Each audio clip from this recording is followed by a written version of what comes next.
अभिवादन स्वीकार करें। मैं उदय पठानिया।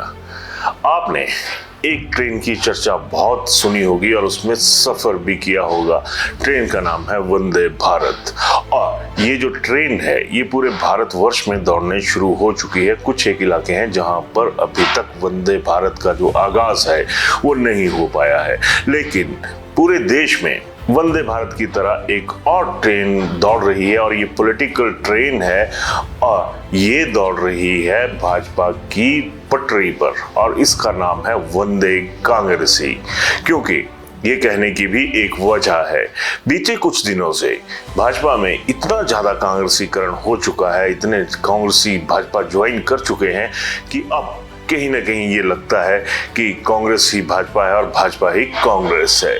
खैर, मुद्दे की बात पर आता हूं। हाल ही में बीजेपी की एक स्टार प्रचारक जो होते हैं उनकी लिस्ट जारी हुई और इस लिस्ट में तमाम उन नेताओं के नाम दर्ज हैं जिन लोगों पर यह जिम्मा दिया गया है कि वो बतौर स्टार प्रचारक जो है वो मैदान में उतरे और इन नेताओं का जो चुनाव में उतरना है वो 4 लोकसभा के चुनाव और 6 विधानसभा के जो उपचुनाव हो रहे हैं इनमें ये लोग उतरेंगे। और हैरानगी की बात है कि यहाँ पर वंदे कांग्रेसी जो मैंने बात कही वो चरितार्थ होती हुई दिख रही है। जरा इन चेहरों पर नजर घुमाइए और तय कीजिए कि क्या जो मैंने वंदे कांग्रेसी वाली बात कही है ये सही है या गलत। सिलसिलेवार जरा देख लीजिए। हिमाचल में सबसे पहले मैं जरा भाजपाई नेताओं का जिक्र करता हूं जो कि हिमाचल के खाते से यहाँ पर तैनात किए गए हैं।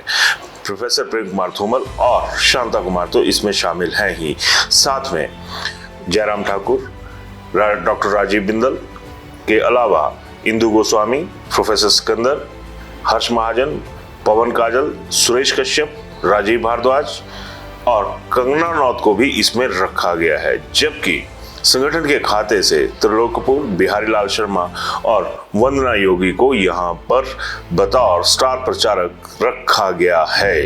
अब आपने देख लिया, इसमें उन तमाम पुराने कांग्रेसियों के नाम लिस्ट में शामिल किए गए हैं जिन्हें भाजपा ने खुद स्टार प्रचारक माना हुआ है। पवन काजल, हर्ष महाजन, ये तमाम वो नाम हैं जो कि पहले कांग्रेसी रह चुके हैं और अब भाजपा में स्टार बनकर सामने आ रहे हैं। लेकिन ये भी सच है कि यहाँ पर विपिन परमार, सुखराम चौधरी के अलावा बलवीर वर्मा भी इस लिस्ट से गायब है। बड़ी हैरानगी की बात है कि यहाँ पर भाजपा के पूर्व प्रदेश अध्यक्ष रहे और फायर ब्रांड लीडर जिनकी जो पॉलिटिकल काबिलियत है यानी सतपाल सिंह सत्ती, वो भी इस लिस्ट से गायब है। अब सवाल उठता है कि वंदे भारत की तरह यहाँ पर जो ट्रेन है सियासत की उसमें कांग्रेसी कितने ज्यादा शामिल हो गए और जो मूल रूप से भाजपाई रहे हैं उनका क्या हशर हुआ है।